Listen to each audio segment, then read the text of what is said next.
Olá, irmãos, a paz do Senhor, que Deus abençoe a sua vida, a sua casa, a sua família.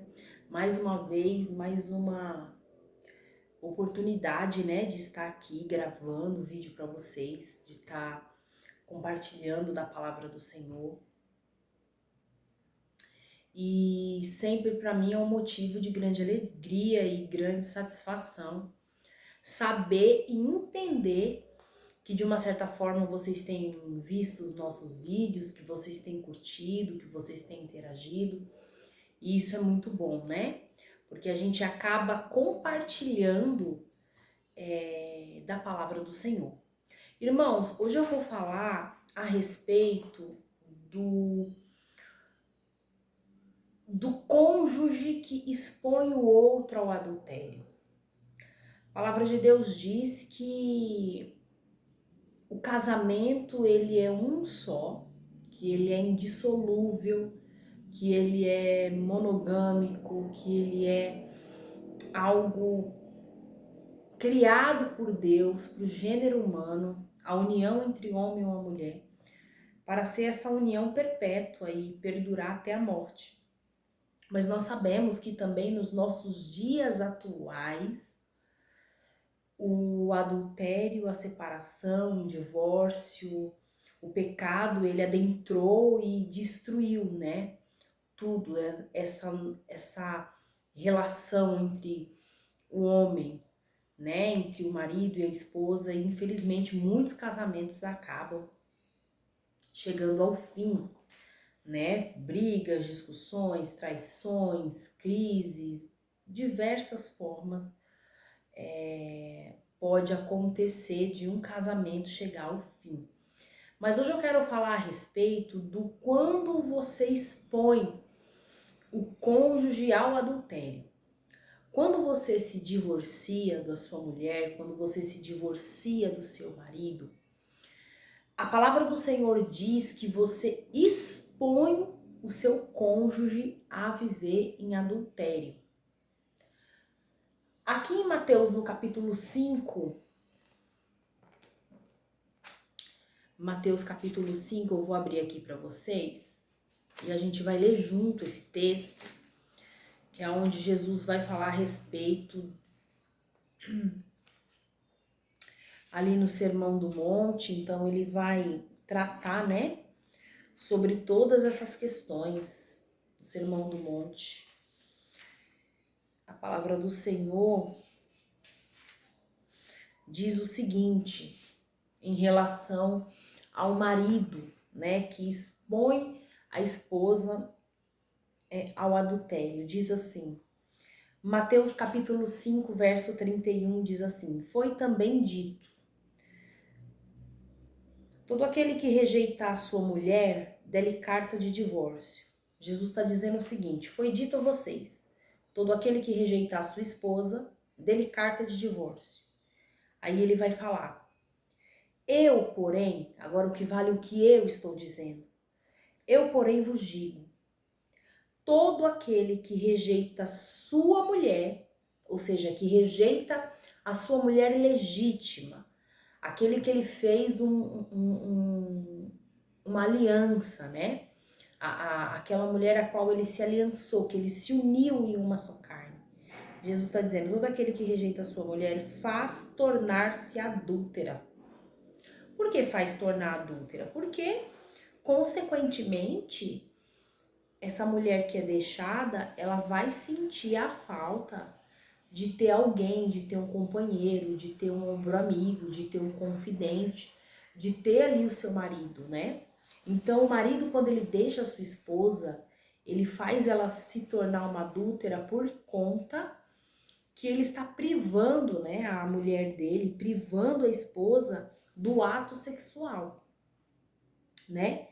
Então, essa mulher, uma vez deixada, rejeitada, repudiada, as chances dela se tornar uma adúltera é muito grande, porque ela vai sentir falta do cônjuge, ela vai sentir falta do corpo do marido dela, ou seja, o seu corpo, o seu apetite sexual, a sua carne, vai pedir isso daí. Então, o que acontece? uma vez, aí o que acontece? Uma vez ela deixada, ela vai sentir esse apelo, né? Essa vontade, essa falta do marido. Então, a palavra do Senhor diz que ela adultera, faz com que ela se torne adúltera.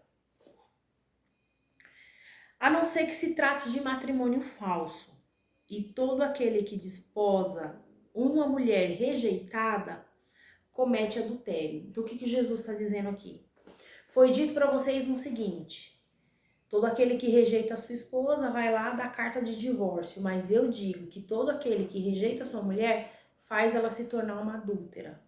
Por quê? Porque aquele marido, aquele homem tá privando aquela mulher, uma vez que deixou ela, ele priva ela de ter o ato sexual com o seu marido. Então, os seus impulsos carnais, uma vez se não for controlado, se não for conduzido com uma vida no espírito, ela vai querer se casar novamente e inevitavelmente ela vai se tornar também uma adúltera. E aí o Senhor fala, né? E todo aquele que desposa uma mulher rejeitada comete um adultério. Ou seja, aquele rapaz, a mulher foi rejeitada, o marido foi embora, aí essa mulher tá sentindo falta de um homem, mas só que o marido dela foi embora, casou com outra. E aí vem um outro rapaz, um outro homem e casa com essa mulher. O que que acontece com ela? Ela se torna adúltera, porque ela foi rejeitada pelo marido e as circunstâncias levou ela a contrair um outro casamento, tá? Claro que o pecado, ela vai responder também por ela estar praticando isso, né? Não justifica ela entrar em pecado só porque o marido dela foi embora, não. Mas o marido foi o agente primário, principal da destruição desse lar. E uma vez ele sendo o agente primário principal, ele peca, vai responder pelo seu pecado. A mulher, não querendo ficar só, ela vai casar com outro, ela vai se tornar adúltera. E o marido, com certeza, no dia do juízo, ele vai se responsabilizar pela vida da esposa dele, né? Porque também não justifica o fato dela ser rejeitada, dela se casar novamente. É claro que o pecado dela vai recair sobre ela. Porque Jesus está dizendo que tanto aquele que deixa a esposa e tanto a esposa deixada comete adultério. Então, é muito sério quando você deixa a sua mulher, deixa o seu cônjuge, porque você expõe o seu cônjuge, expõe a sua esposa a se tornar adúltera. Tanto a mulher, quando deixa o marido, ela expõe o marido, quando o marido, quando deixa também a mulher, expõe a mulher a se tornar adúltera. E o apóstolo Paulo vai falar isso lá em 1 Coríntios 7, que a vida íntima do casal tem que ser algo tão levado em consideração, que ele vai falar justamente aqui, 1 Coríntios no capítulo 7, verso 10 diz assim, 1 Coríntios, no capítulo 2 diz assim, 1 Coríntios 7, capítulo 2. Todavia, considerando o perigo da incontinência, cada um tem a sua mulher, e cada mulher tem o seu marido. Aí verso 3 diz assim, o marido cumpra o seu dever para com a sua esposa, e da mesma forma também a esposa o cumpra para com o seu marido. A mulher não pode dispor do seu corpo, ele pertence ao seu marido. E da mesma forma, o marido não pode dispor do seu corpo, ele pertence à sua esposa. Ou seja, o apóstolo Paulo está falando que o marido deve cumprir o seu dever para com a sua mulher, os deveres conjugais.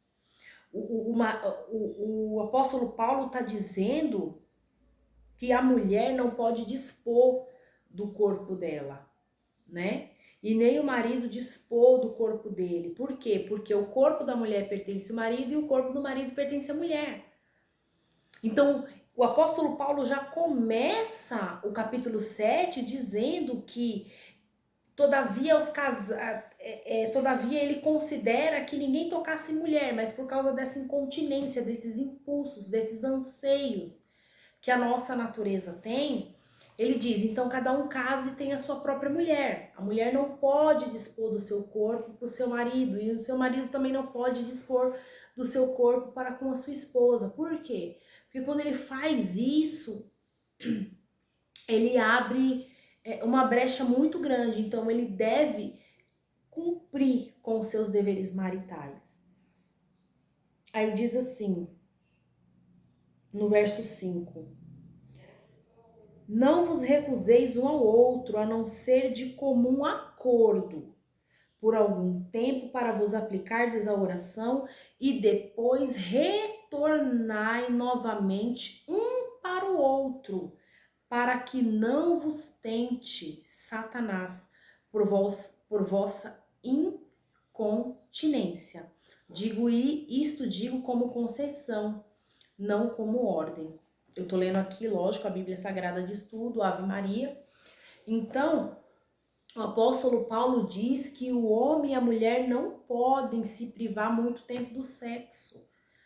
E que se isso for, se precisar se privar, tem que ser por um curto período de tempo. Para quê? Para que Satanás não vos tente por causa da incontinência, por causa do apetite sexual que ambos têm um para com o outro. Então, o homem deve cumprir as suas obrigações para com a sua esposa, vivendo com ela, não se separando dela, para que ela não venha se tornar uma adúltera, como Jesus diz em Mateus 5, no capítulo 30, no verso 31 e 32. A esposa não deve deixar o seu marido, para quê? Para que ele não venha se tornar futuramente um adúltero e buscar satisfazer os seus desejos sexuais com uma outra mulher que não seja a esposa legítima. Então, meus amados, não exponha o seu cônjuge ao adultério se separando dele. Não exponha o seu cônjuge em adultério, a sua esposa ao adultério, largando ela. Porque vocês pertencem um ao outro. Vocês são um do outro. Amém? Então, lute pelo seu casamento, lute pela sua família, lute pela sua casa. E viva o seu matrimônio de forma santa, de forma agradável ao Senhor. Porque Deus odeia o divórcio. E o seu corpo é para o seu marido e o corpo do seu marido é para você. Amém? Que Deus abençoe, fique com Deus. Até o próximo vídeo. Tchau, tchau.